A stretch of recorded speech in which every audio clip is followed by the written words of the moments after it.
So in today's guided notes, we are going to be looking at the number properties of our real number system. And we're going to start up here with the commutative property. All right, so the commutative property is based off of the root word of commute, or to move around. And it just means that when you move around the terms in a addition or a multiplication expression, you are going to then get the same result or the same product. So here, let me bring in one that I've already filled out. Okay, so the commutative property. To illustrate that, we have A plus B is equal to B plus A. And those variables are just representing any numeric term. So let's say A represents 2 and B represents 3. We can say 2 plus 3 is equal to 3 plus 2. You're going to get the same result. So that means I can commute, or I can move around any of the terms and I'm still going to get the same thing. Okay, so we're going to do another example here with multiplication. So the commutative property works for addition and multiplication. The commutative property does not work, however, with subtraction and division. Okay, so this is illustrating the commutative property. All right, so the next property we are going to look at is the associative property. Okay, so and to associate means like to group together. So the associative property tells us that you can group together any terms in any combination and you're still going to end up with the same result. And it'll make a little bit more sense when I give the illustration here. That's supposed to be an A, by the way. Okay, I'm using my different colors to kind of show you. All right, so we have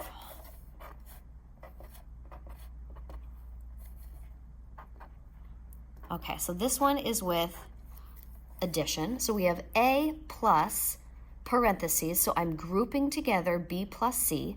That's going to be the same sum or equal to if I group A plus B plus C at the end. So I'm associating these terms in different ways or different combinations, and it's going to equal the same thing. So I'm going to do the same thing over here. It also works with multiplication. So you can associate any groupings of terms and you're going to get the same thing. Okay, just remember that you should be writing what I write, and if any point throughout you need to pause, that is fine, and then you can get caught up. Okay, so this one should be A times parentheses B times C is equal to parentheses A times B times C. And I'm using the little dot to represent multiplication, which you'll start to do in our pre-algebra class. But you can also just use the traditional X for the multiplication sign. Either one's going to be okay. All right, then we have the multiplicative property of 0. And that just means any number, when you multiply it by 0, is going to equal 0. So multiplicative property of 0. All right, the distributive property, that's kind of a long one, so I'm going to save that one for the end. It's super important for algebra. All right, then we have the additive identity property. That means when you have any number and you add 0 to it, you're going to get that number that you started with. So A plus 0 equals A. Okay, so like 5 plus 0 equals 5, or 10 plus 0 equals 10.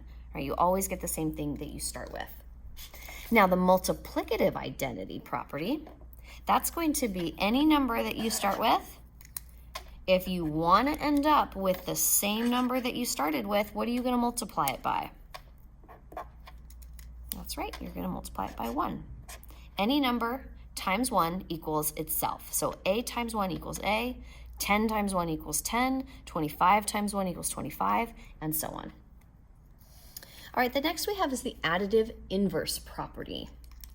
So that means that any number, when you add its inverse, meaning the opposite sign, is going to equal 0. So A plus negative A equals 0. So think of that like 10 plus negative 10 is 0. 8 plus negative 8 is 0. Or negative 6 plus 6 is 0. Those negatives and positives, when they're in equal amounts, will cancel each other out, and you'll end up with 0. So that's the additive inverse property. Now the multiplicative inverse property is the property where you will get a result of 1. Okay, so that means I have, let's say, the fraction a over b. Oops, I should have done that in black. I should have done it here in blue. If I have the fraction a over b, what do I need to multiply it by in order to get 1? I need to multiply it by the inverse. So b over a. Okay, so a over b times b over a is always going to equal 1. Now this one, I feel like I should illustrate for you what that means numerically, let you see it a little bit more. Okay, so I'll just put a little a note on the side here. You can also put this in your guided notes, the page adjacent to your math journal. So let me get it out here for you. So let's say, for example, I'm going to put my guided notes here like this.